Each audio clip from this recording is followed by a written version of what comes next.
Hola, ¿qué tal? Bienvenidos, bienvenidos a todos a la puesta de largo del canal, a la presentación de este rincón de Twitch, donde a partir de ahora podremos y podréis seguir contenido un poco en relación con la actualidad, información, debate, charlas y lo que haga falta, ¿verdad? Yo soy Álvaro Escalonilla y voy a moderar una conversación entre dos grandísimos invitados que ahora pasaré a presentar. ¿Qué mejor forma de estrenar el canal que hablando de una temática de la que podemos estar hablando horas y horas seguidas sin cansarnos? Y sobre todo con un acompañamiento de lujo, espectacular, ¿no? Ahora los conoceréis. Dos de las referencias informativas, dos de las referencias periodísticas en el panorama del periodismo internacional y el periodismo en zonas de conflicto. Mis acompañantes hoy son Javier Espinosa y Pablo González. Javier Espinosa es uno, como sabrán los que siguen la actualidad, es uno de los corresponsales españoles más experimentados. La primera guerra del Golfo sería su primera experiencia en el frente y a partir de ahí Javier ha vivido en primera persona multitud de conflictos y ha cubierto la información de numerosas guerras, ¿no?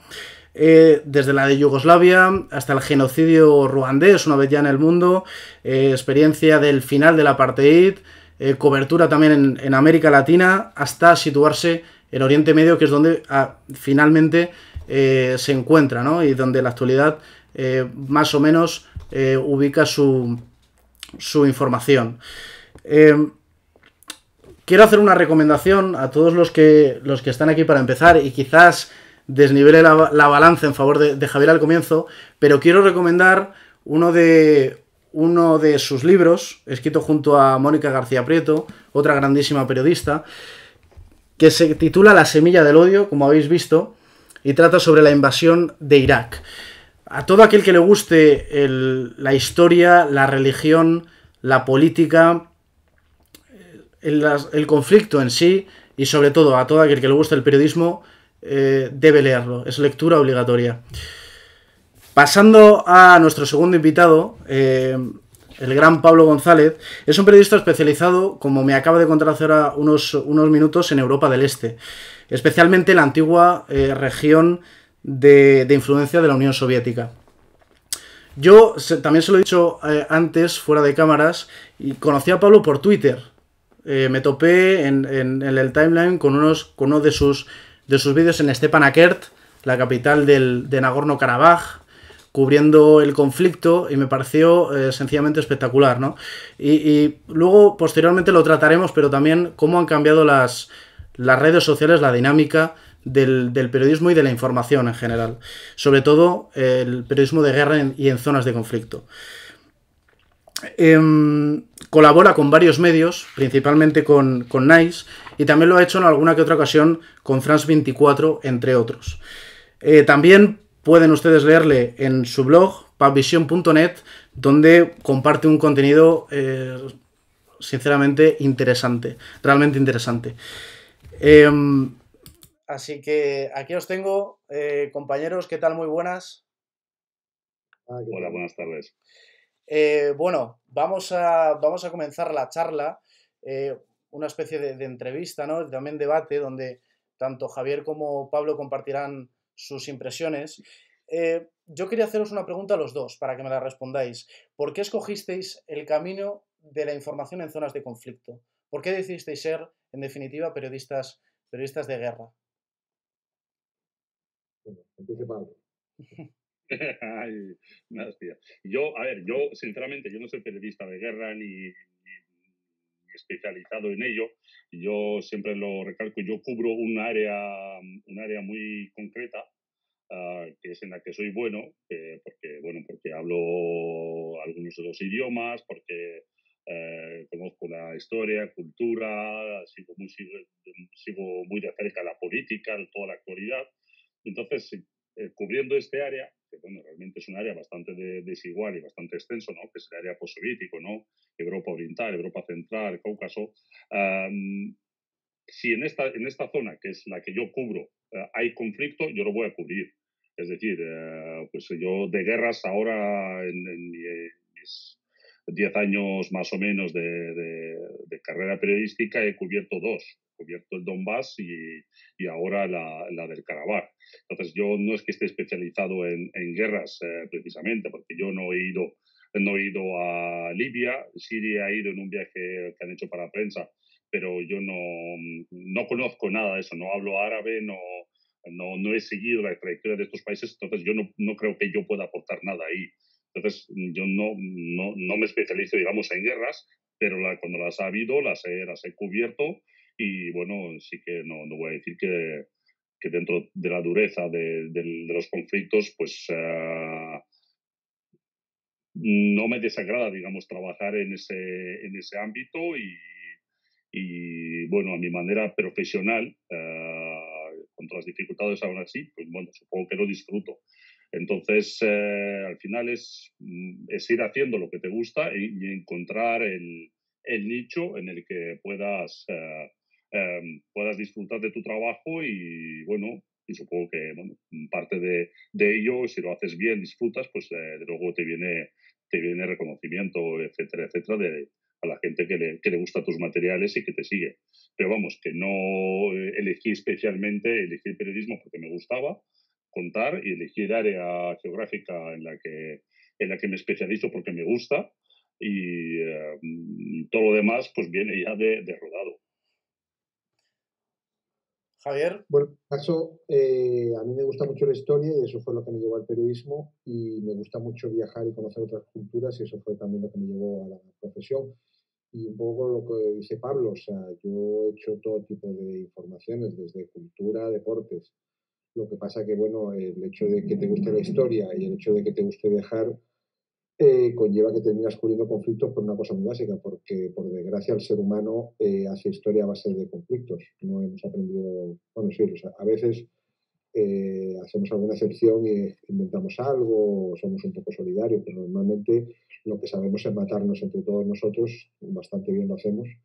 Y desgraciadamente, pues ese es el asunto que me ha llevado a mí a cubrir los conflictos, ¿no? Y yo creo que es una pregunta demasiado básica, pero hay que hacerla, ¿no?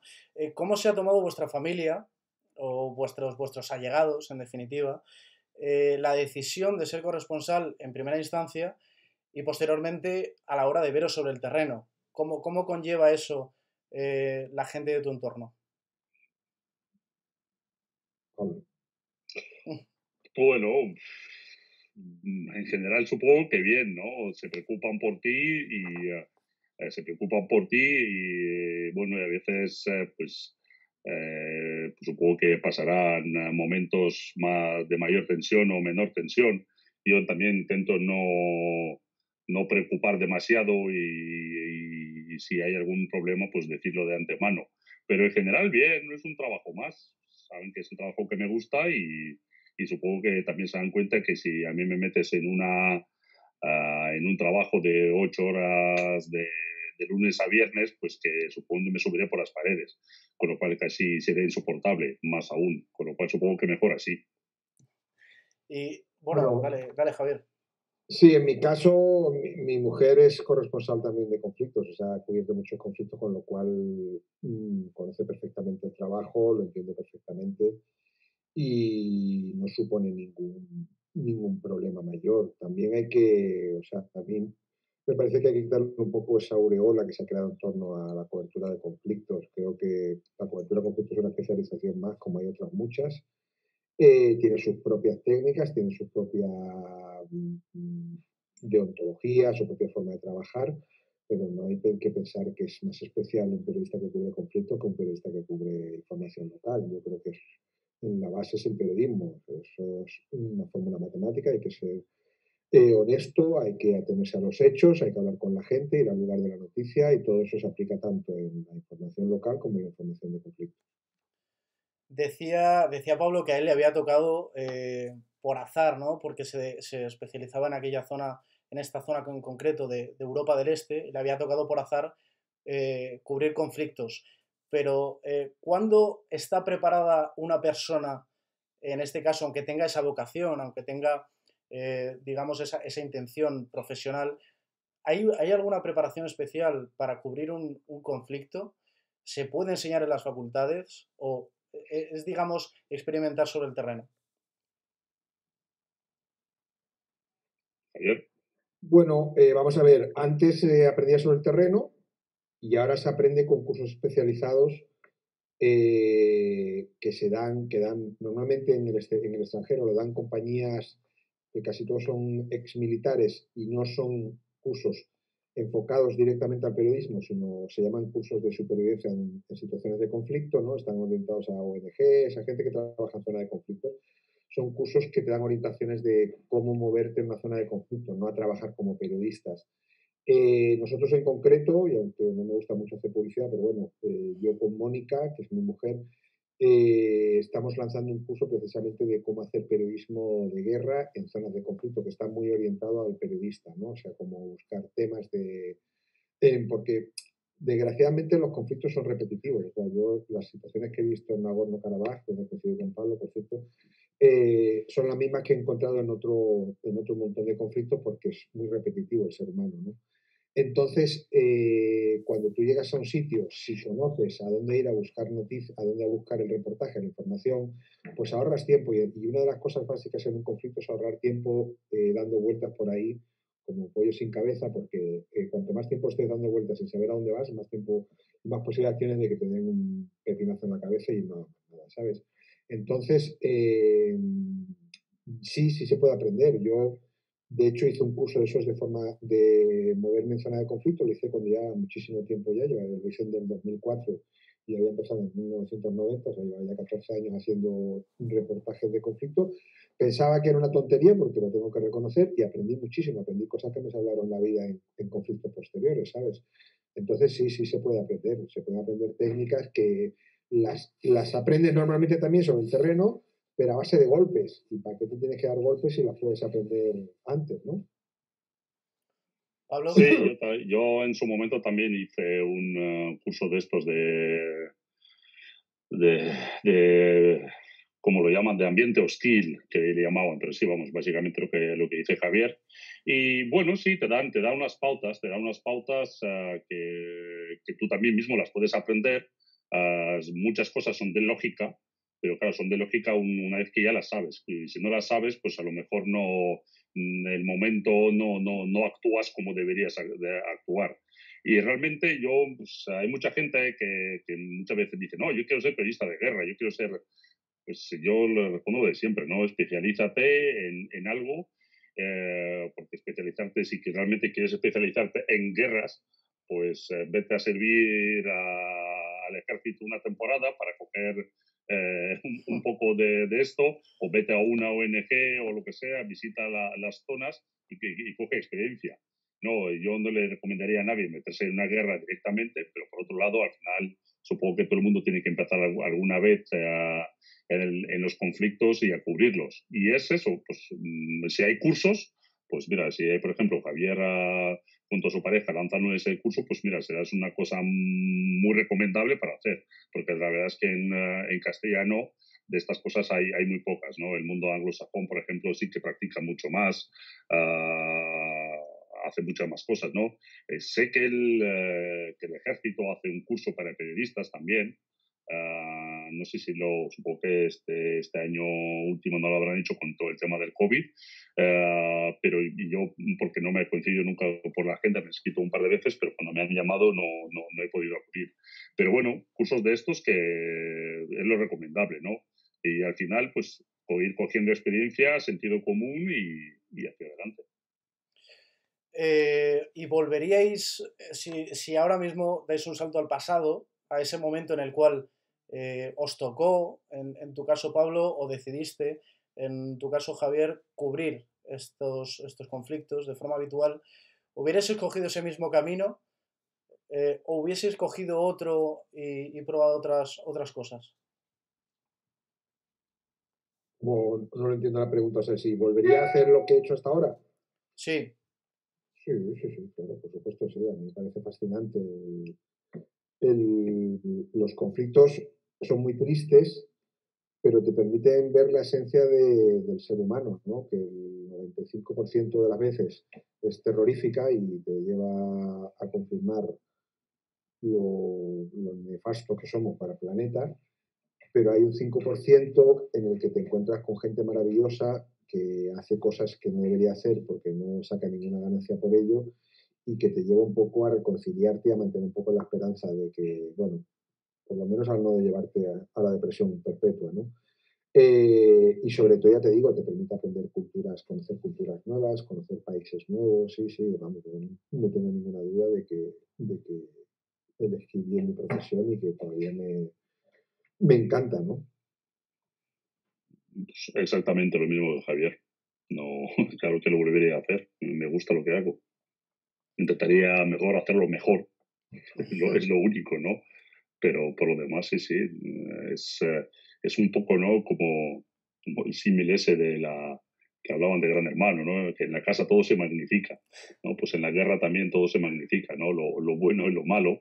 Entonces ves, por lo que dice Javier, ¿no? Ves la natura humana mucho más en estado puro, ¿no? Para lo bueno y para lo malo. Bueno, ¿y cuál es vuestra opinión? ¿Creéis que las facultades de comunicación, de periodismo, se debería enseñar o debería haber una asignatura específica que tratase el periodismo en zonas de conflicto, en zonas de guerra? ¿Lo veis necesario? Porque, al menos desde mi experiencia propia, no se está haciendo de esta forma. ¿Creéis que debería ser obligatorio? Hombre, yo creo que sería más que obligatorio recomendable, ¿no? A mí no me gusta obligar a la gente a hacer nada, pero sí creo que sería recomendable porque ya he dicho que en esos cursos, y lo digo por propia experiencia, se aprenden cosas muy básicas que no tenemos conciencia de ellas y que te ayudan a salvar la vida. Y te voy a dar un ejemplo súper claro. O sea, una de las cosas que yo nunca había pensado era estar siempre al lado de un muro, protegido por un muro. O sea, en un conflicto, las balas y las bombas te llegan de un lado. Bueno, a veces te llegan de todo, pero normalmente te llegan de un lado. Si tú tienes un muro entre medios, la lógica dice que tienes más posibilidades de salvarte. Esa es una cosa muy lógica, pero que si no la interiorizas, no la realizas. Yo en Baba Amar, en un momento dado, estaban bombardeando Baba Amar, me tuve que cambiar de calzado, me puse detrás de un muro y el segundo después estalló una bomba que mató a dos compañeros míos y sin embargo a mí no me afectó. Simplemente porque yo ya tenía interiorizado que estar detrás de un muro me protegía y no lo hice porque pensase muro o zapatos, no, que ya lo tenía interiorizado, porque eso lo positivo es que lo interiorices como una forma de actuar. Entonces yo siempre que voy a una zona de conflicto siempre busco dónde hay una pared al lado mío y siempre estoy al lado de la pared, no voy andando, yo me acuerdo que antes yo iba andando por el medio de la calle pensando, bueno, no hay nadie, fíjate, aquí se puede ir viendo las cosas, pues no, precisamente eso es muy arriesgado y sin embargo ir al lado de un muro, pues ese tipo de cosas, ya si las sabes, cuando llegas a una zona de conflicto no estás, ¿sabes? Pensando qué voy a hacer, sino directamente al muro. Listo. Pablo. Pues, a ver, yo no he hecho periodismo, entonces yo hice al principio una filología, así que tampoco sé exactamente qué es lo que yo hice luego un máster en periodismo y tampoco sé exactamente qué es lo que enseñan. Supongo que sí sería recomendable, porque dentro de digamos, de toda la gran oferta de cursos, etcétera, que dan y que tienes que hacer mientras estás en la facultad, pues poner uno que sea especializado en eso, vamos, yo no sabía que no existía, vamos, me parecería bastante lógico, ¿no? Que es porque aunque sea no obligatorio, pues eso de obligar tampoco, o que no sea, digamos, obligatorio para el currículum, pero por lo menos como una asignatura optativa en la que te enseñen esto, ¿no? Y te enseñen, bueno, también supongo que los primeros auxilios, alguna cosa más que está relacionada con todo esto, ¿no? O, técnicas, ¿no? De pues lo que comenta Javier, ¿no? Lo de tener claro dónde está la línea del frente e intentar poner entre tú y la línea del frente la posible trayectoria, digamos, un algo, ¿no? Un muro, un edificio, etcétera, ¿no? El tener claro, por ejemplo, ¿no? De que cualquier explosión, si empiezan un poco cerca al suelo. Si puedes dentro de un radio muy pequeño esconderte, te escondes. Pero si no, al suelo y bueno, y a rezar, ¿no? Con que dice, si puede ser contra el suelo, contra un murete, lo máximo protegido, pues puede ser, pues te digo, eso también pues salva, ¿no? Porque yo cuando en Karabaj al oír ya medio segundo de la llegada de los proyectiles, yo ya estaba en el suelo. Cosa que los compañeros, por ejemplo, de Le Mans, que quedaron heridos, no se tiraron, simplemente. Se quedaron como periodista, ¿no? que son, ¿no? Se quedaron buscando con la cámara la explosión. Y la explosión los encontró a ellos, ¿no? Yo me tiré al suelo y ya luego, si eso, grabo, ¿no? Y ya grabé cuando me levanté y a darles primeros auxilios a los compañeros. Pero sí, esas cosas que son bastante lógicas, por un lado, pero sí, hay que interiorizarlas y tenerlas muy presentes. A colación de esto que comentabas, Pablo, recuerdo a aquellos que nos están viendo que te pueden ir a tu cuenta de Twitter, que la tienen por aquí abajo, @pampis, porque ya digo, es como yo conocí a Pablo a través de Twitter y creedme que es interesante y de un contenido bastante revelador en las imágenes que tiene en su cuenta, ¿no? Sobre todo lo que estaba contando con los compañeros de Le Monde, que recuerdo que publicaste unas imágenes, ¿verdad? Sí, bueno, yo no, sí, no publiqué ni a ellos heridos, Sí, sí, sí. vamos, ni en el momento, pero sí, bueno, en el momento del hospital, alguna cosa más así, sí, porque aparte de, que ya digo, que la noticia en general fueron los compañeros de Le Monde heridos, pero es que ese día en esta ciudad murieron 3 personas también, en la misma, en el mismo ataque, ¿no? de cohetes. Con lo cual, bueno, al final las noticias somos los periodistas occidentales, por así decirlo, y no los civiles locales muertos. Justo en referencia a esto, Javier, bueno, debemos contar que estuviste secuestrado por Estado Islámico eh, algo más de 300 días, si no me equivoco, si no nos corriges, con el compañero fotógrafo Ricardo García, ¿no? Sé que no es incómodo hablar de este tema, evidentemente, y tú has mencionado varias veces, en referencia a lo que estaba comentando ahora Pablo, que los periodistas no debemos ser el foco, no debemos ser el centro de atención, ¿no? Eh, y en el documental, que posteriormente, en un documental que está en Netflix, que posteriormente recomendaremos, cuentas que aquello fue un error. Me gustaría preguntarte por qué, es decir, ¿por qué consideras un error personal aquel suceso, Javier? Pues porque fue un error de evaluación de la situación. Tú tienes que evaluar en una situación cómo actuar y en ese caso pues yo cometí el error de evaluar que me llevaba la suficiente protección, tenía que haber llevado más protección y a lo mejor eso lo hubiese evitado, a lo mejor no, porque eso no es una fórmula matemática, pero en ese caso sí realicé una evaluación en la que consideré que el número apropiado de guardias que me protegían era suficiente y no lo era. Entonces, por eso considero que fue un error. Eh, yo creo que, bueno, todos los estudiantes de periodismo, como es mi caso, que todavía seguimos en la facultad, nos preguntamos constantemente cuáles son los métodos de trabajo de vuestros métodos de trabajo realmente a la zona de cubrir el conflicto. A mí y seguramente a muchos futuros periodistas que nos están viendo ahora, nos gustaría saber, sin evidentemente revelar todos vuestros trucos y técnicas, simplemente a grosso modo, cuál es vuestro método de trabajo previa llegada al conflicto, durante el mismo y una vez finalizada la cobertura. Yo creo que un elemento básico de todo periodista, no solamente del conflicto, es leer muchísimo. O sea, tú tienes que leer. O sea, yo, por ejemplo, en Nagorno-Karabaj nunca había estado, no es una zona que yo cubro normalmente, que yo cubro otro tipo de zonas, pero me leí un par de libros sobre Nagorno-Karabaj que me dieron una visión sobre lo que es la historia, sobre elementos básicos de la región. O sea, tienes que leer previamente mucho para no, porque los conflictos al fin y al cabo están basados en la historia. O sea, los conflictos no es que por la mañana se levante uno y diga, me voy a liar a tiros aquí con el vecino. No, eso lleva una evolución de muchas décadas o años, ¿sabes? Y tienes que entender cómo se ha llegado a ese punto, ¿no? Entonces, si no la entiendes, llegas al sitio, y eso es una cosa que siempre critico mucho a los periodistas que llegan, que se nota enseguida que acaban de asistir a su primer conflicto, que es que realizan descripciones muy buenas de lo que es el conflicto en sus artículos o en sus relatos, pero no dan ningún background. Entonces tú no sabes por qué está pasando lo que está pasando. Sabes que este Pepito ha cargado el fusil con la mano derecha, dispara una bala, la bala pasó a 5 centímetros, iba vestido de azul, toda la descripción esa es más fantástica, súper bien redactada, pero cuando terminas el artículo, básicamente no sabes ni de dónde está pasando ese conflicto, ¿no?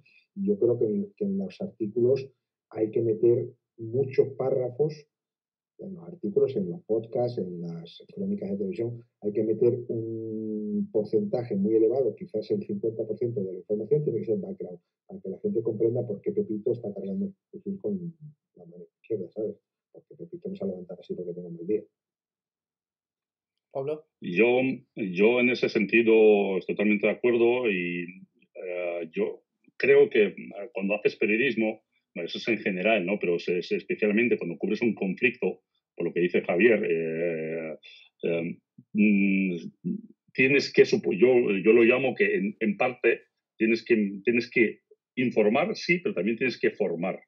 Y ese es el background que dice Javier, ¿no? Tienes que explicarle a la gente cosas que, bueno, que para ti puede ser obvio, ¿no? Yo, por ejemplo, en el Karabaj, bueno, ya he dicho que yo cubro un área que es la que es, pero este área sí que me la he recorrido bastantes veces de arriba a abajo. En el Karabaj había estado, esta era mi tercera vez, había estado justo, por casualidad, había estado el año pasado también. Entonces lo tenía muy fresco, o sea, conocía a prácticamente todo el mundo. Hice un reportaje el año pasado también sobre el tema militar, sobre el tema político, etcétera, etcétera. Me recorrí casi todo el Karabaj de arriba a abajo, ¿no? Entonces, si estás especializado, si sabes sobre lo que estás haciendo, pues en mi caso es todo siempre mucho más sencillo, ¿no? Ucrania también me la conocía, ¿no? Moldavia, Georgia, ¿no? Georgia con las cosas de Abjasia, Osetia. Todo esto me lo conozco, entonces potenciales, digamos, explosiones de conflictos que pueda haber, pues en mi caso, al llevar trabajando en este área, pues conozco gente de los dos lados, igual que esta vez pues no, he ido por el lado de Karabaj, pero estuve hasta el día, justo el día antes de volar, estuve, digamos, negociando también con el lado azerí para cubrir desde ahí. No he ido porque simplemente era más difícil en el tema de papeleo y algo más caro y ponía más dificultades para trabajar. Entonces no elegí ese bando. Pero es eso, yo creo que estar un poco especializado, saber de lo que estás haciendo, ¿no? Porque lo que dice Javier, ¿no? Hay mucha gente que hace lo que llamo, ¿no? Periodismo de paracaidismo, ¿no? Que llegas al lugar conociendo poco o nada y empiezas a trabajar, que puede ser perfectamente válido, depende de qué es lo que haces, ¿no? Por ejemplo, yo que soy a ver, ahora todo el mundo es hombre orquesta y hacemos de todo, pero si escribes, pues necesitas conocimientos. Claro, otra cosa es si haces digamos, haces tele informativa al momento, pues haces para que te entienda todo el mundo, ¿no? La abuela que no tiene mucha idea, que está viendo el informativo, pues tiene que enterarse de lo que le está pasando, ¿no? Entonces haces una información más básica, más resumida, más contenida, ¿no? Y entonces también, por ejemplo, es que es diferente, ¿no? Si haces tele, si escribes, si haces fotografías. Entonces, si realmente eres que lo vas a hacer todo, y hoy en día casi todos periodistas yo creo que tienen que acostumbrarse que harán solamente de todo, más que nada porque te da más posibilidades de trabajo. Que si te haces tus propias fotografías, si te haces tus propios vídeos y además escribes el texto, pues olé tú y entonces será todo más sencillo. Pero es eso, especializarse y después ir cogiendo experiencia, siendo buenos en algo, ¿no? Que te marque la diferencia, ¿no? Porque hoy en día hay mucha gente por ahí fuera, hay mucha gente que se puede permitir una buena cámara, se puede permitir un no sé qué, un viaje, pero si tú puedes conseguir marcar diferencias en algo, dar ese plus a tu trabajo, a tu persona, ¿no? Pues que no, por ejemplo, que hables el idioma local y no necesites fixer, o lo necesites menos, que seas muy bueno, por ejemplo, editando tus propios vídeos, etcétera, ¿no? Algunas cosas de estas y se las puedes combinar, ¿no? Porque también el que mucho abarca, poco aprieta, dicen, pero hoy en día ya no se puede ni eso, hay que abarcar y apretar. Y de trucos, pues uno de mis trucos favoritos, que es el obvísimo, es el taxista. Lo que te puede contar un taxista que trabaje en zona de conflicto es, vamos, o sea, te dará, si encima te haces una buena relación con él y muchas veces te haces una muy buena relación, acaban siendo personas casi de tu familia o tú de la suya, por lo menos en el tiempo que estás ahí, pues te dará todos los conocimientos básicos que necesitas, ¿no? Que es dónde hay buen internet, dónde puedes comprar comida, dónde van a los políticos, militares, milicianos, etcétera, a tomar unas copas para que tú puedas ir también, quizás, si necesitas alguna entrevista, alguna información, pues cosas así, ¿no? Yo, los taxistas, que es bastante obvio, pero son uno de mis gremios favoritos en zona de conflicto. Pues la verdad es que es una revelación interesantísima de papel y boli y apuntamos seguro.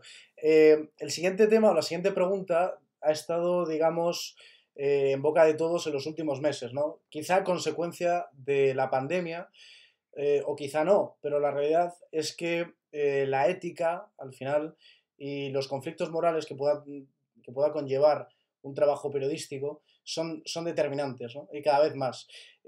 Mi pregunta para vosotros es, ¿tenéis alguna línea roja? Es decir, ¿qué criterios éticos, morales os guían a la hora de no solo hacer información, sino publicar? Javier.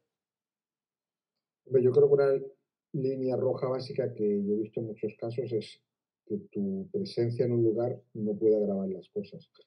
Y tu presencia en el lugar no puede llevar a que la situación trágica de la guerra se exacerbe. ¿Qué quiero decir con eso? Quiero ver casos como por ejemplo el de la famosa foto de Vietnam, aquella en la que un señor del gobierno vietnamita le pegó un tiro en la cabeza a un preso porque el fotógrafo estaba delante para hacer la foto. Yo creo que en ese tipo de casos, si nosotros vemos que nuestra presencia está exacerbando los ánimos de los milicianos, ejército, quien sea, y puede llevar a dañar a otras personas, estemos de acuerdo o no con la situación o seamos simpatizantes de uno de otros, hay que bajar la cámara y hay que quitarse del medio porque tú no puedes provocar más tragedia de la que ya es un conflicto. Y yo solo he visto en muchos casos, había un gran cámara español, José Luis Márquez, que lo hizo delante mía, que bajó la cámara cuando vio que la situación se estaba poniendo muy difícil y decidió que él no tenía por qué grabar una situación que podía llevar a que alguien sufriese daños, incluso aunque eso fuese una exclusiva. O sea, es que no tiene ningún sentido el intentar conseguir lo que se puede llamar exclusiva si a cambio supone dañar a alguien, ¿no? También se lo voy a hacer a otros muchos compañeros. Yo tampoco quiero entrar en detalles, pero vamos, que Miguel Gil era otro que lo hacía muy a menudo. Entonces, eso son líneas rojas. No vale todo para conseguir la información, ni mucho menos. O sea, porque en el fondo nosotros somos simplemente correos transmisores de una realidad y no tenemos que pasar esa línea que nos llevaría a cometer cosas que después nos deberíamos arrepentir. Pablo. Sí, yo, por ejemplo, a ver, nunca, a ver, yo sé que hay constancia, no tengo constancia que compañeros sí lo han hecho, pero siempre me he negado, ¿no? Cuando te dice, no, pues si quieres te pegamos unos tiros, aunque sea al aire, ¿no? Para ti, para que tengas la imagen. Yo siempre me he negado, he dicho, no, gracias de estas cosas, porque otras veces también te lo pueden hacer. Te pueden lanzar una ráfaga hacia el otro lado, hacia el enemigo, y yo no voy a participar en eso. Y después, para mí, una línea roja también, bueno, no es una línea roja, no sé, simplemente yo no lo hago. Intento no poner en peligro a nadie por tener la noticia, ¿no? Es decir, intento no explicar si tengo una muy buena noticia, pero intento no dar el lugar exacto o no dar la persona exacta, si eso puede potencialmente poner en peligro a la persona. No voy a hacer una noticia explicando, por ejemplo, ¿no? que el panadero X está trabajando todos los días y intentaré, por ejemplo, no sacarlo por fuera para que no haya geolocalización, aunque todo se puede encontrar hoy en día, pero solamente le haré una fotografía de primer plano con sus panes dentro de, digamos, al lado de su horno, pero no poner todo lo demás, ¿no? Supongo que no poner en peligro a la gente, no sacar cosas gore. Yo no soy muy fan ni de la sangre, ni del sufrimiento, aunque, bueno, eso es una cosa que mucha gente me ha discutido, ¿no? Porque al final las imágenes fuertes son las que después se recuerdan, ¿no? Pero creo que el periodista también, el profesional, tiene que saber mostrar, digamos, esas cosas sin caer tampoco necesariamente en mostrar una cabeza decapitada, ¿no? O el cadáver de una persona, ¿no? Entonces yo creo que hay otras maneras que se pueden hacer, ¿no? Porque es que hoy en día el mundo se está volviendo cada vez más directo y entonces esta autocensura muchas veces ya no se hace, ¿no? También, especialmente con el Estado Islámico y todas estas cosas, ¿no? Donde las imágenes se han vuelto mucho más crudas, por así decirlo. Pues es eso, es no poner en peligro a nadie, tanto físicamente como las consecuencias que esa persona puede tener porque tú saques la información, ¿no?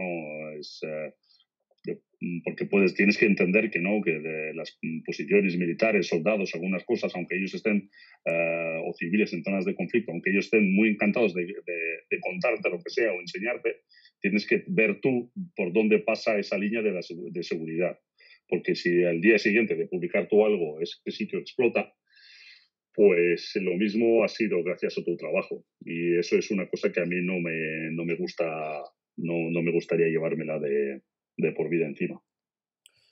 Bueno, pues para finalizar este bloque, digamos, y meternos de lleno en la valoración actual de la situación del gremio, ¿no? de la profesión, quiero hacer una pregunta para restar un poco de hierro a esto último, ¿no? Y es, ¿qué guerra histórica os hubiera gustado cubrir?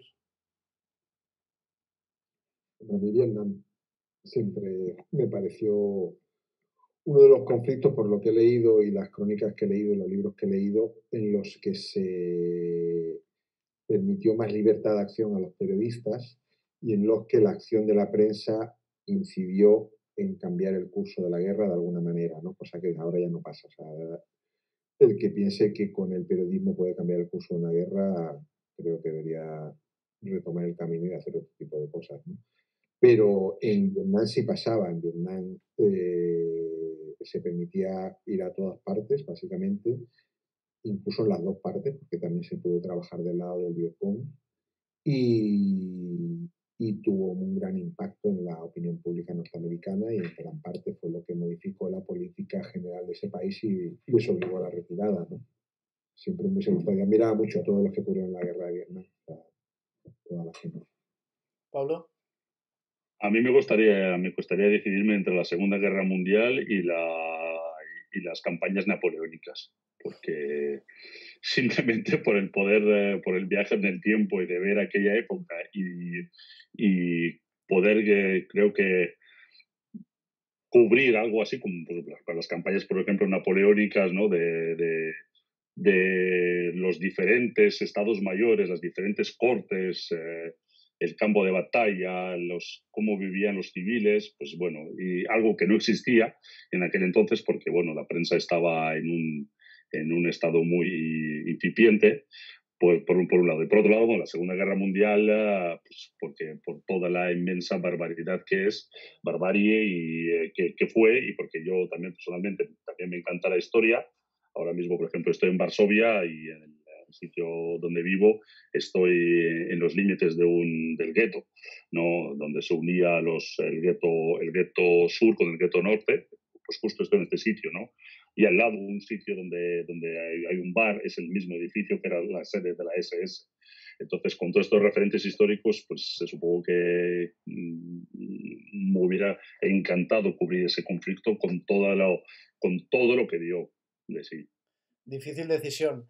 Bueno, como os decía, ya nos metemos en agua pantanosa, en terrenos de lodo. Hasta donde sé, ambos trabajáis como freelance. Si me equivoco, corregidme. Y yo creo que... Perdona, yo soy de plantilla. en el mundo, ¿verdad, Javier? Vale. Bueno, pues es una pregunta más orientada a Pablo. En todas las facultades de comunicación, al final, y sobre todo cuando uno ve cerca al final, ve cerca la finalización del grado, se pregunta o empieza a hacerse preguntas del futuro. Y yo creo que uno de estos caminos, una de estas visiones a corto o medio plazo, es la de hacerse freelance. Entonces yo, Pablo, te quería preguntar, ¿cómo es ese proceso de freelance? Y para hacer un poco la comparación con el caso de Javier, que sí está dentro de plantilla, para que contéis un poco las diferencias y las condiciones también, que creo que es importante sobre todo para los futuros periodistas, como digo, que nos están viendo. Bueno, a ver, empiezo yo como la parte pobre rica, porque potencialmente eres muy rico, pero en la práctica mucho tiempo eres bastante pobre. A mí me gusta y me he acostumbrado a ello, porque me da libertad y puedes trabajar para más medios, puedes hacer más cosas, tienes más proyectos en los que puedes hacer, pero claro, tienes que hacerlo todo eso, tienes que venderlo y te lo tienen que comprar. Pero potencialmente yo creo que, bueno, creo que cada vez será más común y vuelvo a repetir, es especialmente ahí es donde podéis marcar la diferencia. Especialmente ahí es donde podéis demostrar más cosas, hacer más cosas y se puede ganar bastante dinero, la verdad. Sobre todo, bueno, ya hay que salir, por supuesto, del mundo hispanohablante. Hay que hacer más información en inglés, hay que vender también mucho material audiovisual, es decir, foto, vídeo. Pero se puede hacer, no hace falta tampoco ser un fotógrafo de Pulitzer para poder vender tus fotos. Yo he vendido fotos hechas con el móvil, con todos los móviles que he tenido, con la GoPro, con el Osmo Pocket, con cualquier cámara. Entonces, todo esto se puede hacer entonces con pocos recursos. La historia es marcar diferencia y ser bueno en lo que haces. Si eres bueno, hoy en día, la verdad es que hay muchísimo trabajo por ahí suelto, pero muchísimo. Otra cosa, claro, que después hay épocas en las que no viajas o porque no te apetece, porque no puedes, por lo que sea, y no tengas tanta información, no tengas tanto para publicar. Pero claro, en ese caso, pues tienes que abrirte a más cosas, ¿no? Tienes que el mundo académico, que por ejemplo, como es mi caso, puedes abrirte también a pues, libros. Hay muchas cosas que se pueden hacer, proyectos más orientados hacia la empresa, etcétera, etcétera. Formación. Con lo cual, yo realmente no me quejo y creo que, bueno, quizás sí me hubiera gustado tener un contrato, estar en una plantilla, pero hoy en día, por lo menos tal como me está yendo ahora, prefiero estar como estoy. Javier. Bueno, yo creo que la diferencia entre alguien que trabaja en plantilla y un freelance es abismal, sobre todo en España. En España se trata muy mal el periodismo freelance, cuando existe la gran contradicción de que básicamente ahora casi todos los conflictos los cubren freelance. Bueno, no solamente en España, o sea, la figura del enviado especial, de plantilla, de un medio, o incluso del corresponsal que va a los sitios, es una figura que está desapareciendo porque, por muchas circunstancias, porque los medios han perdido el interés en esa figura, porque el lector ha perdido el interés en ese tipo de coberturas, prefiere informarse más de cómo va el Real Madrid y lo que pasa en el barrio y cosas así. Y entonces se está dejando en manos de gente, o sea, sí, de los freelance, que, bueno, incluso en el espectro internacional, lo que antes eran unos sueldos mucho más que decentes, o sea, sueldos que te permitían mantener una calidad de vida, o sea, a conseguir dinero de una cobertura, ahora se han reducido a la mitad. No estoy hablando ya de España. En España el dinero que se paga por las coberturas de información internacional es, yo no sé si definirlo patético o anecdótico, ¿no? No recuperas dinero, vas siempre a pérdidas. O sea, en el espectro internacional se han bajado el 50% lo que se pagaba antes. Si estoy hablando de grandes medios, de Wall Street Journal, de New York Times, de Al Jazeera, o sea, todos esos grandes medios que son medios que juegan en primera división, los españoles no juegan en primera división, han bajado sus tarifas para lo que son freelance e incluso se han introducido limitaciones como no comprar información a gente cuando están en la zona de conflicto. Yo solo lo conozco de primera mano porque le ha pasado a amigos míos, freelance, que grandes medios de esta liga no le han comprado hasta que han salido del lugar del conflicto. Mientras que estaban en el conflicto no le compraban información porque consideraban que podían meter en un lío de seguro, de responsabilidad indirecta si le pasaba algo, o sea, pensando más en lo que es en la letra pequeña que en lo que es lo que hace el periodista, ¿no? Entonces, bueno, yo considero que es muy complicado. Sí creo, como Pablo, que la única alternativa para los periodistas, sobre todo los españoles, es pasarse al mundo anglosajón, que es el único que todavía sigue pagando, aunque hayan reducido al 50%, todavía te pagan una cantidad suficiente como para que te salga rentable este trabajo y no te cueste dinero, ¿no? Que ya es lo más alucinante, ¿no? Que te pueda costar dinero trabajar. Pues Y sí.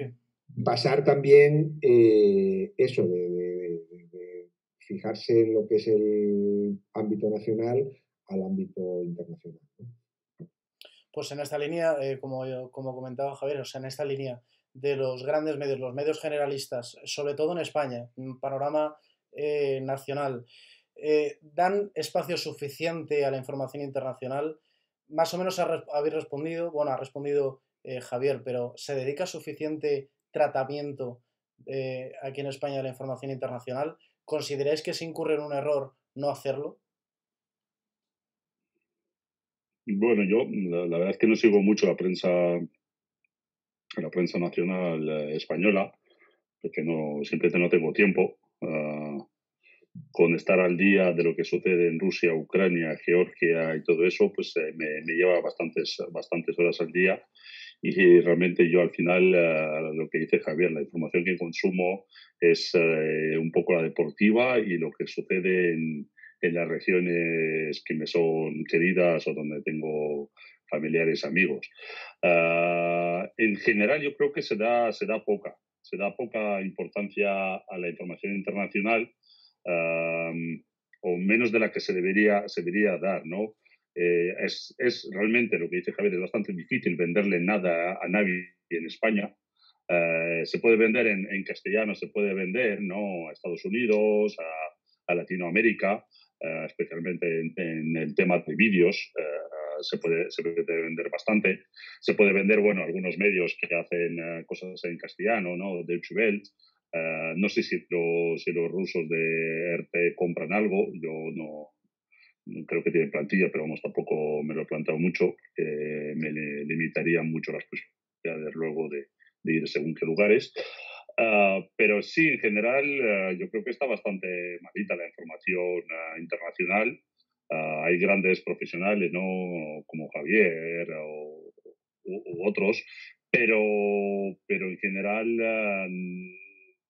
comparado con el deporte, por ejemplo, con el omnipresente fútbol, que a mí me gusta mucho el fútbol. No digo que no, pero joder, incluso creo que en el ámbito televisivo está bastante. También hay que decir que es que no veo prácticamente tele española, por no decir prácticamente que no la veo. Entonces, no sé si se hacen ahí suficiente, pero vamos, compran muy poco. Con lo cual, supongo que no, porque no la dan. Javier.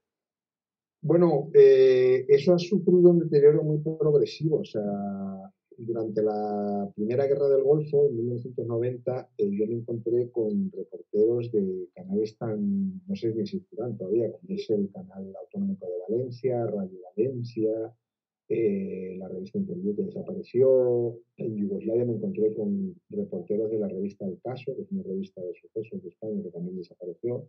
Quiero decir, hubo una época en la que los medios españoles competían al primer nivel mundial con los medios internacionales. Hubo casos, por ejemplo, en esa misma guerra del Golfo, en donde en Bagdad quedaron 3 periodistas. Uno era de Europa del Este, no me acuerdo si era ruso o polaco, otro era Peter Arne de la CNN y otro era Alfonso Rojo del Mundo. Quiero decir, durante un tiempo la prensa española estuvo a un gran nivel en lo que fue información internacional. No quiero ya remontarme a la época de aquellos equipos fenomenales de televisión como de reporteros, ¿no? De aquellos míticos, ¿no? Miguel de la Cuadra Salcedo, todos los demás, ¿no? Todos los que volvieron de atrás. Pero sin embargo, el problema que tiene que ver también un poco con lo que está pasando en el país es que el país se está volviendo cada vez más ombliguista, y en ese sentido me refiero que cada vez nos miramos más el ombligo y miramos menos hacia el exterior, y eso se refleja en todo, se refleja en las sociedades, se refleja en los medios de comunicación. Los medios de comunicación no intentan formar, sino que intentan ofrecer lo que les pide el lector, y el lector les pide menos conflictos del exterior, porque les interesa muy poquito, y más pues cosas de la cercanía, ¿no? Entonces sí, se ha dejado de cubrir muchísimo. O sea, lo que antes eran coberturas, nosotros en Irak llegábamos a estar 2 meses de cobertura continua. Eso es impensable. O sea, yo ahora no consigo encontrar a nadie que esté más de 10 días en un sitio. Pero vamos, ni yo mismo estoy más de 10 días en un sitio. Y antes estábamos 2 meses seguidos y además en rotación durante el 2004, me acuerdo en concreto, se cubrió durante todo un año ese conflicto, el de Irak, y se cubrió en rotaciones de 2 meses. Yo estuve 6 meses ese año en Irak, en rotaciones consecutivas. Eso ya no pasa, o sea, y además no creo que vuelva a pasar. O sea, no creo que sea reversible. ¿Y cómo crees que ha cambiado, digamos, si lo ha cambiado, que supongo que sí, el paradigma de los nuevos medios, del avance tecnológico? ¿Cómo ha influido esta serie de transformaciones en el periodismo, ya no internacional, sino en el periodismo de zonas de conflicto, de guerras? Personalmente, la visión de Pablo, ¿no? Es lo que comentábamos antes. Yo conocí a Pablo ya por redes sociales y eso ya denota un cambio de paradigma. Entonces, ¿cuál ha sido la transformación o qué consecuencias ha traído la transformación digital y tecnológica al periodismo de guerra, en definitiva? Pues ha traído cosas buenas y otras cosas muy malas. Entre las cosas buenas son los avances tecnológicos que te permiten ahora cubrir un conflicto cuando no tienes ningún medio de comunicación. Quiero decir, o sea, tú ahora tienes acceso a satélites, a teléfonos Zurayas, a Vigan, a Internet en casi todas partes del mundo, y antes había muchísimos conflictos en los que tenías que entrar. Yo me acuerdo, por ejemplo, del genocidio de Ruanda, tenías que entrar en Ruanda, estar allí 5 días y salir a transmitir a Burundi, porque no había ningún medio de comunicación dentro de Ruanda.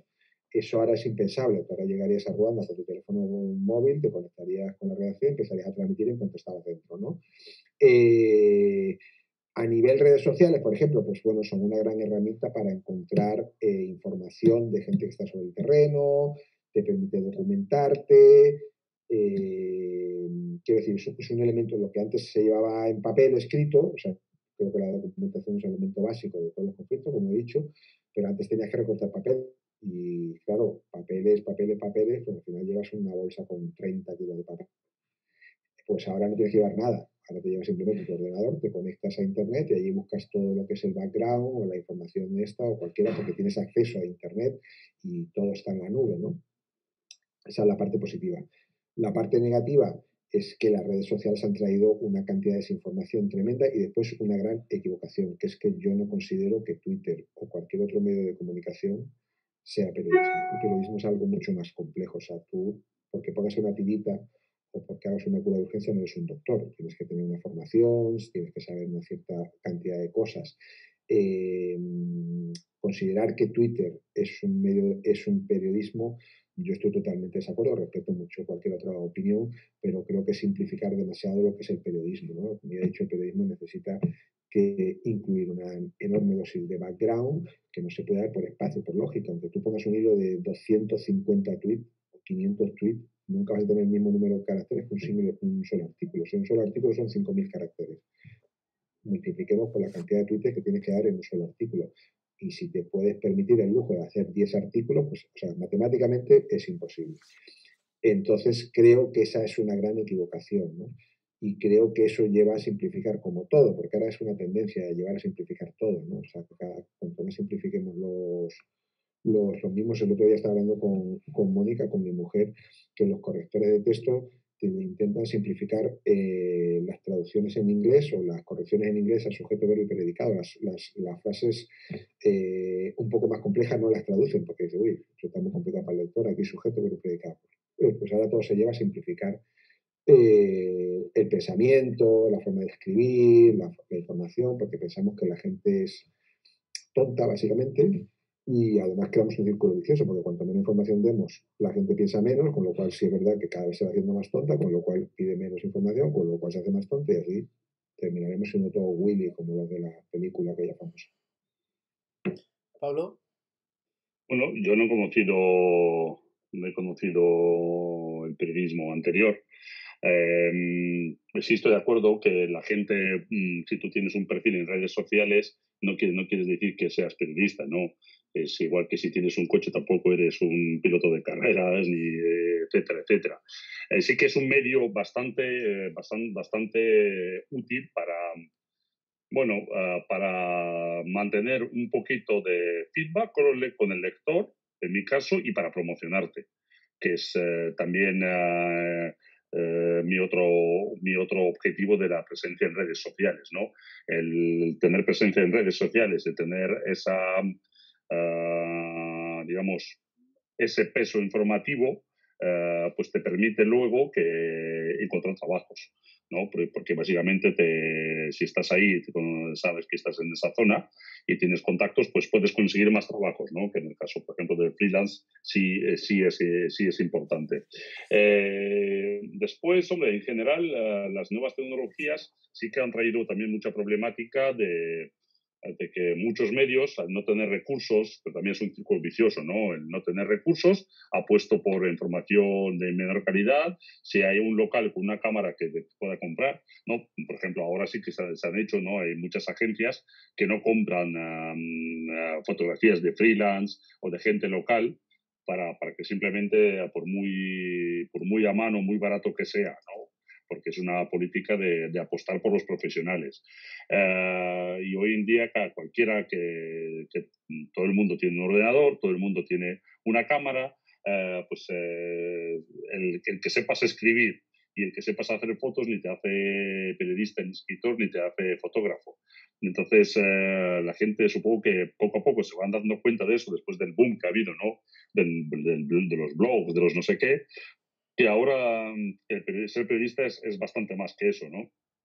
Y bueno, yo creo que a lo mejor con un poco de suerte veremos cómo los medios evolucionan hacia algo diferente, pero vamos, que esa omnipresencia, ¿no? De que el periodismo está en crisis, pues hombre, no diría que está en crisis, diría que está mutando, evolucionando hacia algo diferente, ¿no? Puede tener, sí, ha tenido épocas mejores, seguramente el periodismo español, pero bueno, pues ya habrá otra, ¿no? El periodismo a lo mejor deportivo dirán, pues nosotros estamos mejor que nunca.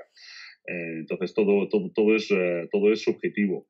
En general, las nuevas tecnologías aportan mucho, hacen todo más sencillo, pero no sustituyen ni al experto, ni sustituyen al buen periodista, ¿no? El que tú lleves una temática durante muchísimos años y sepas lo que estás haciendo y lo que está ocurriendo ahí, pues seguirá estando ahí a pesar de que haya gente que se ha leído la Wikipedia y se cree que ya sabe del tema.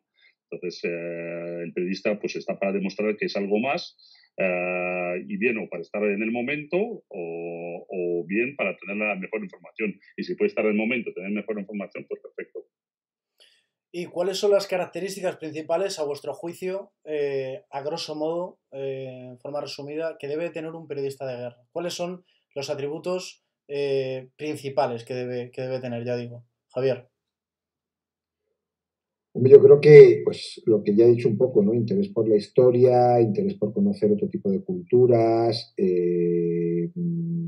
ser poco remilgado, en el sentido de que no vas a ir a lugares donde haya hoteles de 5 estrellas normalmente, o donde, ¿sabes?, el servicio de habitaciones sea perfecto. Entonces, y bueno, también tener conciencia de que no es, que yo siempre lo digo en los cursos, ¿no? Que no es una profesión con la que vayas a ganar dinero, es una profesión en la que vas a ganar experiencias personales, pero si lo que estás pensando es ganar dinero, mejor es hacerse de banquero o otro tipo de cosas, ¿no? Pero periodista no, y menos periodista de conflicto. Pablo. Yo no sé, a ver, al final todo el mundo es muy diferente y todo el mundo tiene su manera de trabajar en zonas de conflictos. Yo te puedo decir lo que desearía que una característica que no debería tener, que hay mucha gente que yo diría que especialmente, por lo menos en mi experiencia entre los fotógrafos, por supuesto menos entre la prensa escrita, es que no sean la persona que se quiera meter en eso, que no sea una adicto a la adrenalina, que no se meta a hacer esto porque le gusten las emociones fuertes y quiera vivir la vida al límite y tener esa adrenalina, ¿no? Los yonkis de la adrenalina, ¿no? Que es una especie de expresión que hay, por lo menos en el gremio, entre las personas que yo conozco. Entonces, que no sea por eso, porque no es para eso. Yo creo que no se trata de eso. Si tú te metes para sentirte realizado en ese, por las emociones que coges, ese no, miedo, furor, lo que sea, pues que no, mejor no esto, porque hay gente realmente que sufre, que está pasándolo mal y que, bueno, que sí, que quizás tú no vayas a solucionar el mundo ni vayas a solucionar el conflicto, como dice Javier, pero bueno, quizás la gente sepa algo más de ello y eso es una pequeña aportación que tú puedas hacer. Si es por algo así, pues sí, pero si es por hacerte una estrella, no por ser o por ser rico, pues desde luego no creo que sea el camino. Bueno, pues con esto entramos de lleno al tercer bloque para no quitaros más tiempo, que sois gente muy ocupada, para hablar en última instancia de la actualidad, un poco por encima, evidentemente, porque desentrañarla nos llevaría horas. La actualidad del panorama internacional, en las zonas que conocéis bastante bien, ambos, y un poco para que la audiencia o para aquellos que nos están viendo y también nosotros compartamos un poco de la realidad, lo que está pasando y cuál es el estado actual, un poco el diagnóstico del planeta, ¿no? A colación de la pandemia y de la crisis del coronavirus, ¿cómo ha influido todo eso en los conflictos? A vuestro juicio, ¿creéis que la pandemia ha acelerado los conflictos, los ha ralentizado, siguen exactamente igual? ¿Cómo lo veis, Javier? Nos ha convertido en invisibles, porque la pandemia lo que ha hecho es acelerar el sentimiento, eso que llama yo ombliguismo, ¿no? De la población de todo el mundo. O sea, la gente se interesa por lo que está pasando en su barrio, en su poblado, en su pueblo y en su ciudad. Y lo que está pasando, lo que le puede pasar a los rohingyas en Bangladesh o lo que puede pasar en Nagorno-Karabaj, le interesa a cuatro gatos. Eso es muy grave porque no sé si eso se va a quedar ahí como va a perdurar en el tiempo, ¿no? Si no vamos a hacer todo mucho más localistas. Yo creo que sí, desgraciadamente. Creo que ese sentimiento que ya expresó Trump cuando ganó las elecciones de nosotros lo único que nos interesa es América y el resto que le den morcillas, creo que es una tendencia generalizada en el resto del planeta. Entonces, la pandemia lo que ha hecho es acelerar aún más ese sentimiento localista frente a lo que antes se llamaba la globalización, ¿no? Pablo. Pues no, la verdad es que no sé qué decirte. Por un lado, sí, desde luego estoy de acuerdo con Javier, que nos hemos vuelto mucho más, bueno, me gusta la expresión de ombliguistas, ¿no? De mirar hacia lo cercano y esa tendencia, pues yo no sé, yo realmente veo que hay cierto interés que se puede vender, que se puede trabajar, vender me refiero a artículos, trabajos, pero sí que es un año raro, pero creo que supongo que habrá una recuperación de cierto interés, no sé hasta qué punto, pero cierta recuperación de interés a nivel internacional una vez que abran fronteras, pues yo creo que sí habrá. Otra cosa es hasta qué nivel y cómo de importante será, ¿no? Porque el tema, claro, el tema de la pandemia, ¿no? De que a la gente de repente lo más importante, que lógico, empieza a ser su salud y lo cercano, más con la crisis económica que viene, pues claro, le importa una mierda lo que pase un poco lejos, sobre todo si no le afecta de ninguna manera directa. Pero yo creo que es una tendencia que, bueno, que algo repetirá una vez que se empiezan a abrir las fronteras de manera más general. Javier, el pasado jueves se cumplieron 10 años 10 años ya, del estallido de las primaveras árabes. Para aquel que no lo recuerde o que en ese momento no seguía la información, como es mi caso, ¿qué fue aquello? Si puedes explicarlo de forma un poco resumida, aunque sea un fenómeno excesivamente complejo, ¿cuáles han sido las consecuencias y cómo está ahora el panorama, ¿no? en la región, Javier? Pues aquello básicamente fue una explosión de rabia popular contra décadas de sometimiento a autocracias apoyadas por Occidente o al menos sostenidas tácitamente por Occidente, ¿no? Gente que estaba harta de vivir en dictadura y que querían una vida mejor, que querían una vida más justa, que habían visto en la televisión, gracias a las pantallas, o sea, al satélite, cómo se vivía en Europa y querían vivir como en Europa. Desgraciadamente, los dictadores del mundo árabe en general son muy inteligentes y han aplicado a la perfección esa máxima de yo el caos, porque si tú destruyes el tejido social de una nación, evidentemente cuando se cae la dictadura no queda más que el caos, con lo cual es lo que se dice self-made prophecy, ¿no? Que tú la realizas y al final se cumple porque no hay nada, es cierto. Los dictadores, en cuanto entendieron que lo que había que promover era el caos, para que la gente dijese, bueno, entre el caos y la dictadura, pues me quedo con la dictadura. Fue lo que se empeñaron en promover. Y bueno, ayer hacía el recuento de los presidentes que han desaparecido de la región, o sea, de los dictadores más que presidentes. Han desaparecido 4, 2 abandonaron de forma pacífica el poder, que fueron el de Egipto y el de Túnez, y el resto, a partir de Libia, que fue Gaddafi el que inició esa tendencia, decidió que antes que abandonar el poder quemaban el país y luego empezaron a quemar. Entonces, el único país que mantiene una democracia precaria, pero que es democracia al fin y al cabo, es Túnez, y el resto han vuelto a ser dictaduras, y los 2 únicos países que no tienen dictaduras ahora mismo, lo que tienen es caos, que es Libia y Yemen. El resto han mantenido a los mismos dictadores o a sus sucesores. Y, por ejemplo, en Egipto, ¿no? que después de recuperar la democracia hubo un golpe de Estado y volvió una vez más a ser dictadura. Y Occidente mantiene la misma postura, que es indiferencia o incluso alborozo, ¿no? Porque cuando en Egipto se dio el golpe de Estado y se destituyó al gobierno elegido democráticamente, Occidente prácticamente lo acogió con alborozo y dijo, fíjate, menos mal que volvemos al status quo que conocíamos, con lo que podemos lidiar, ¿no? Entonces, prácticamente no sirvió para nada. Sirvió, hombre, para quitarles el miedo a las poblaciones locales, porque antes lo que imperaba en esa región era el miedo, ¿no? Pensar que no podían cambiar las cosas. Ahora los árabes saben que pueden cambiar las cosas.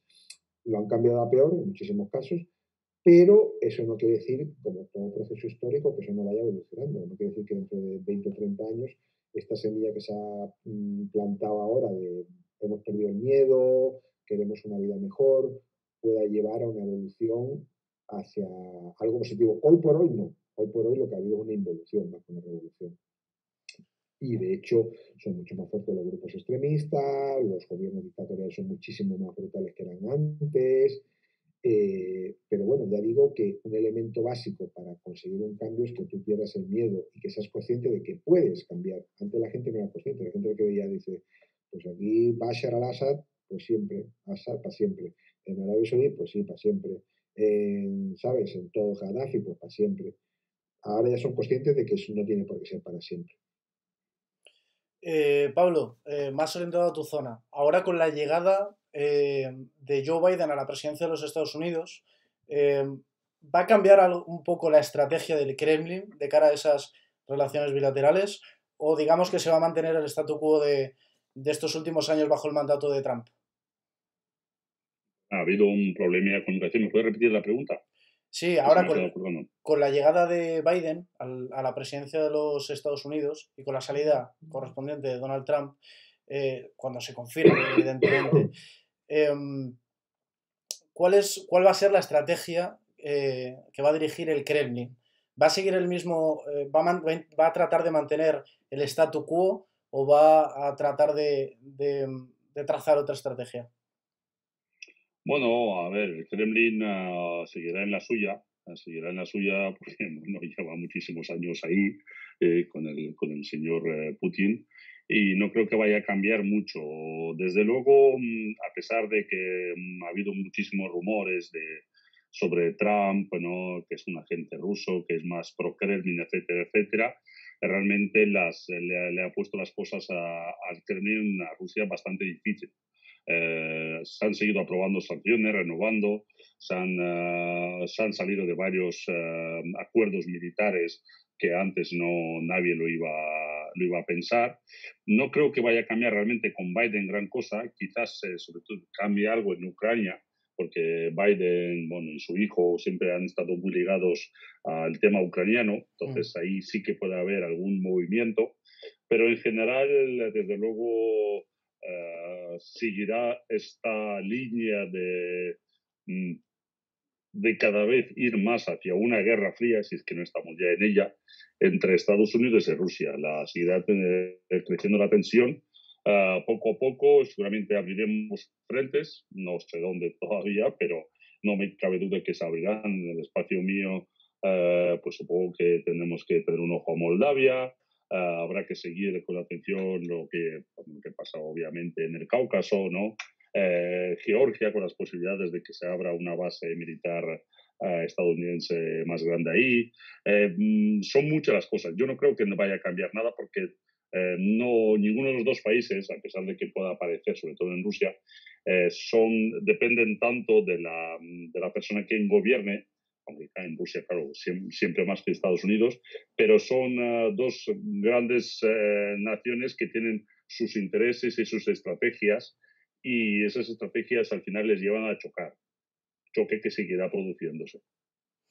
Y aprovechando que los dos cubristeis y estuvisteis, Pablo, si no me equivoco, hace unas pocas semanas, unos pocos días, en la región del Alto Karabaj, de Nagorno-Karabaj, quizás la guerra más mediática, el conflicto más mediático de los últimos meses, me gustaría que explicaseis cada uno una parte, digamos, la naturaleza del conflicto y la situación actual.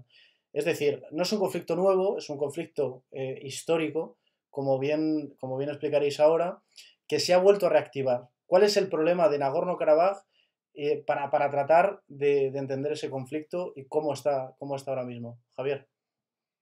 Bueno, mejor Pablo, ¿no? Que conoce mejor la zona.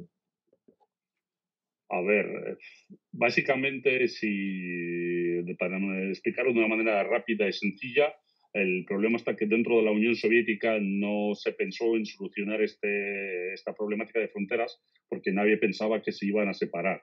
Vamos, nadie trabajaba en esa hipótesis. Entonces, al final se ha producido que una minoría, un territorio donde vive una minoría dentro de Azerbaiyán, Armenia, pues quedó bajo Bakú cuando se separó la Unión Soviética. Con los odios no interétnicos que siempre han estado presentes en esa zona. Y han mantenido un status quo en el que los armenios habían ganado la guerra que se produjo en 92-94 y ahora, después de muchos años de preparación y a base de invertir mucho dinero y con el apoyo turco, Azerbaiyán ha reconquistado ese terreno. Ha reconquistado ese terreno y ha conquistado parte del terreno donde se supone que viven más armenios. Entonces, era un conflicto congelado casi de libro, que siempre se ponía en todas partes, ¿no? de ejemplo, y se ha reactivado, lo cual es una tendencia bastante interesante desde el punto de vista, ¿no? de la geopolítica. Y ahora Armenia ha perdido, con lo cual esto es un duro golpe al orgullo nacional y habrá que ver si realmente ese status quo se mantiene, porque realmente la línea del alto el fuego no es muy... no es muy favorable, digamos, la nueva frontera no son muy favorables a Armenia, ¿no? Y el acuerdo es una derrota en toda regla que habrá que ver si los armenios aceptan o prefieren deshacerse de Pashinyan, el que ha firmado, su primer ministro, el que ha firmado este acuerdo, el gran responsable de esta derrota, por lo menos en mi opinión, porque no se han realizado, por ejemplo, la movilización general que se declaró, no se han hecho muchas cosas que eran que se habían hecho antes, cada vez que había problemas en la zona, y esta vez no. Entonces habrá que ver por qué lo ha hecho Pashinyan y habrá que ver si sobrevive. Si sobrevive políticamente, pues quizás tengamos una Armenia nueva que pueda cambiar su orientación geopolítica desde una orientada a Rusia, la actual, hacia una más orientada hacia Occidente, a una, digamos, en cierta manera, algo similar a Georgia, ¿no? A la Georgia actual. Y, por otro lado, si Pashinyan cae y viene y al poder suben gente más nacionalista con una retórica de recuperar esos terrenos por la vía militar, pues tendremos conflicto para largo. En general, ahora yo creo que tiene una oportunidad, siendo un poco también ingenuo, ¿no? Yo creo que hay una oportunidad seria de crear una paz duradera y un bienestar en la región si todos se ponen a trabajar juntos, pero debido a las tensiones interétnicas, los odios ancestrales, especialmente, ¿no?, entre armenios y turcos, pues esto es poco menos que irrealizable. Javier. Bueno, yo no sé prever el futuro porque no conozco tanto la zona. Sí creo que es un conflicto que a mí me sorprendió mucho al estudiarlo porque la convivencia de esos dos grupos que han vivido de forma entremezclada durante siglos, hay ciudades que son ejemplo de convivencia, como son con sus exacciones, pero hubo una convivencia más o menos tolerada de las dos comunidades, como Shusha, por ejemplo, Shushi para uno, Shusha para otro, y que fue una de las grandes ciudades de ejemplo durante mucho tiempo, ¿no? Pero curiosamente siempre bajo el dominio de un imperio, o sea, bien la Unión Soviética o bien el Imperio Ruso. En cuanto se cae el jefe o el gran hermano que les tutela, se empiezan a pegar. No sé si es un problema, como se ha visto en otros muchos momentos, de choque de culturas en una zona de roce, ¿sabes? Que una influencia de dos religiones, dos pueblos de diferente origen, o si es el resultado de los miedos de lo que puede hacer el otro, porque eso es muy curioso. Hay muchas veces en las que la gente actúa por lo que piensa que puede hacer el otro y antes de que el otro lo vaya a hacer, aunque no lo vaya a hacer, ya le ataca, pues acaso para que no lo pueda hacer, ¿no? Es un poco también lo que pasa en el conflicto israelo-palestino, que los israelíes casi siempre están atacando a los palestinos por lo que puedan hacer los palestinos en el futuro, ¿sabes? Pero casi siempre, pues acaso ya se adelantan a ellos y empiezan a atacar antes. Entonces, es muy difícil que se mantenga una coexistencia después de las burradas que se hicieron en el primer conflicto y de las burradas que se han vuelto a hacer en este segundo conflicto. Porque ese tipo de burradas crea mucho rencor, crea mucho deseo de venganza. Y quiero decir, para solventar eso, o bien se establece el gran hermano, una vez más, que en este caso podría ser Rusia, y se ocupa de toda la zona, que es una cuestión muy interesante que yo escuché en algunos elementos nacionalistas de Nagorno-Karabaj, incluso gente que había luchado en la Primera Guerra, que era que apoyaban el regreso de Rusia como gran poder fáctico sobre la zona, que se hiciese cargo de ellos de Nagorno-Karabaj, que le dejasen vivir a su aire y que a ellos les da un poquito... No es una tendencia generalizada, pero bueno, existían casos muy, muy curiosos de gente que yo identifiqué como líderes de la primera guerra y que ahora se habían pasado al sector este, en el que decían que vuelvan los soviéticos, o sea, que vuelvan los rusos en este caso, ¿no? Pero ya digo, salvo que los rusos de verdad metan mano y sean capaces de impedir nuevos enfrentamientos, hace un par de días hubo ya un nuevo enfrentamiento yo considero que las brutalidades esas no permitirán la coexistencia. Pues muy interesante lo que contáis. La actualidad de primera mano, ¿no? Llegamos ya a la última parte de la emisión, a la última parte del directo, que considero prácticamente un compendio de todo lo que hemos tratado. Antes de nada me gustaría realizar otra recomendación. Ya empezamos, ya comencé con la del libro de Javier y Mónica. Y quiero continuar o finalizar por el documental que está en Netflix, en el que también aparece Javier, que se llama Morir para contar, y al que le haya podido interesar esta charla, creo que es bastante significativo o es bastante interesante que vean este documental para ver sobre todo el lado más emocional, el lado más profundo y lo que se lleva consigo de cada experiencia el periodista o el corresponsal de guerra. Vamos a ver si hay alguna pregunta en el chat. Un par de ellas hay. ¿Qué opináis del efecto CNN y su influencia al aproximaros a los conflictos? Meterlos en nuestras casas y por consiguiente la tolerancia a su exposición y la banalización. Es decir, como tratar los conflictos como si fuese una película. ¿Lo habéis visto? Y si lo habéis visto, tenéis alguna referencia, ¿qué opinión os merece? Pablo. Tratar los conflictos como si fuera una película.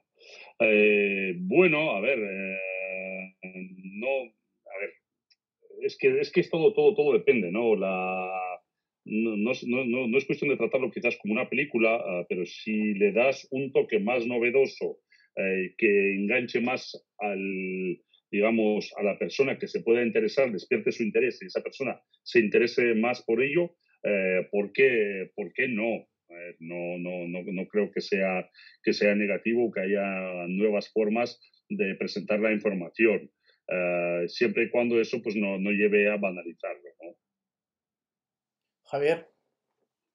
Bueno, yo no creo que la CNN haya convertido la guerra en un espectáculo. Creo que la CNN, igual que Al Jazeera, fueron dos de los grandes medios que me hicieron para que la gente se interesase por la información internacional, que tuvieron un efecto muy importante en muchos conflictos. Era la época en la que todavía los medios servían para cambiar la línea política de algunos países. Eh, y creo que hicieron un gran servicio al periodismo y a toda la comunidad global, ¿no?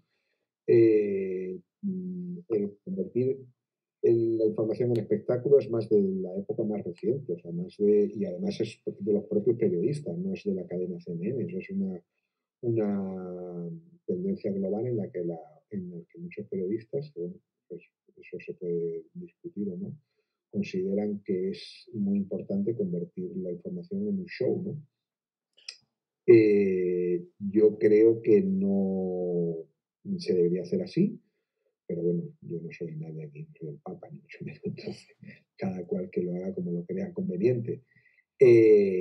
Así que ojalá proliferasen más medios como la CNN y Al Jazeera, ¿no? En vez de otro tipo de medios. Tenéis otra pregunta en el chat.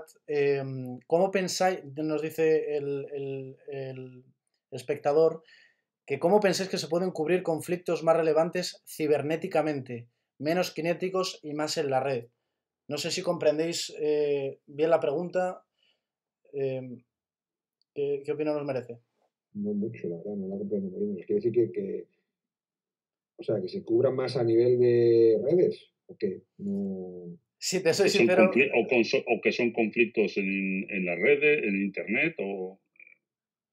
Ah, vale, ya creo que ya comprendo la pregunta. Sí, sí, sí, va por esa línea, Pablo. La nueva forma de hacer guerra o de enfrentar se está produciendo a través de las redes sociales, ¿no? y de Internet.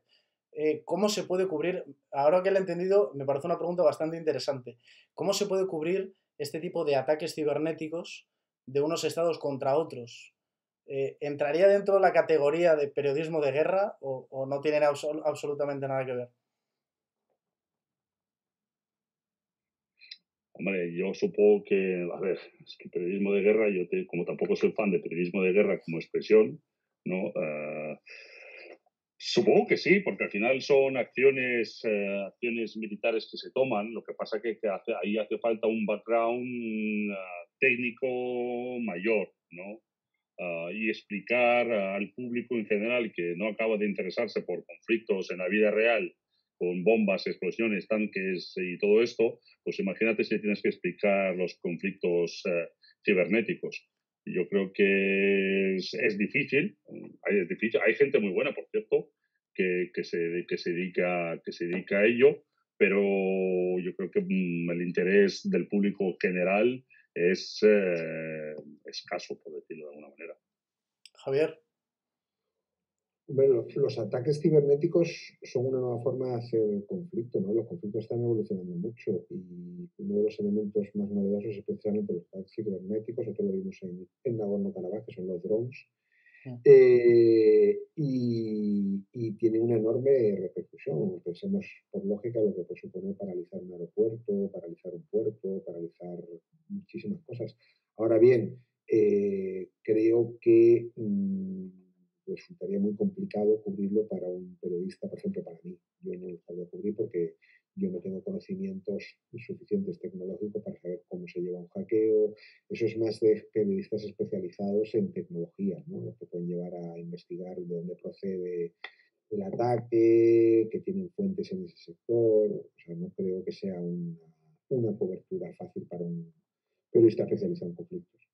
Bueno, pues llegamos al final y antes de cerrar la sesión, como se dice, me gustaría que hicierais una recomendación, ya sea de película, serie o libro, tenga relación o no con vuestro trabajo, para todos aquellos que seguimos de cerca este mundo y nos interesa.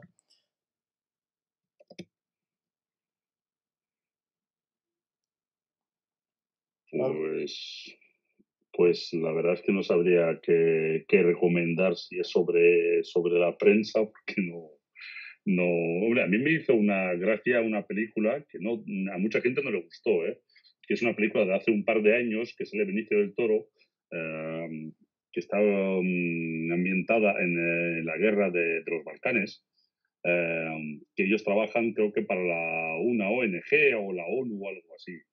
Pues debería encontrarte el nombre de la película, pero sí me hizo gracia porque algo, digamos, de lo que se vive en los conflictos, pues en esa película había. ¿Cómo se llamaba la película esta?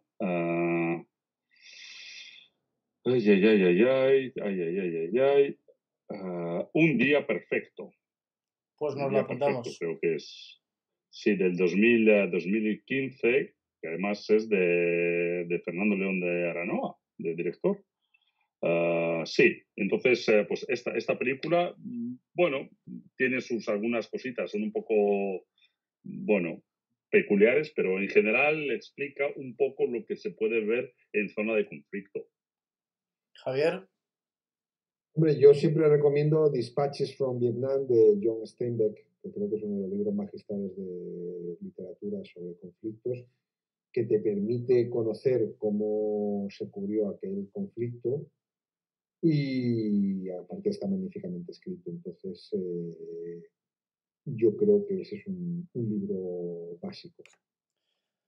Bueno, pues llegamos al final de la emisión. Solo queda agradecer a mis acompañantes, que la verdad ha sido un lujazo compartir este espacio con vosotros. Dos de las referencias actuales, dos de las referencias en las que personalmente me miro o intento hacerlo de cara al futuro. Y agradecer también a todos aquellos que estáis detrás de la cámara y que habéis estado aguantándonos esta hora y media de charla entre periodistas. Así que, Javier, Pablo, un saludo, os lo agradezco de nuevo y os deseo lo mejor de cara al futuro. Muchas gracias. Igualmente, un saludo. Un saludo. Hasta luego. Bueno, y así finaliza este directo. Gracias a todos por estar ahí detrás y volveremos pronto en este canal con más contenido, siempre de periodismo. Así que un saludo a todos y nos vemos pronto.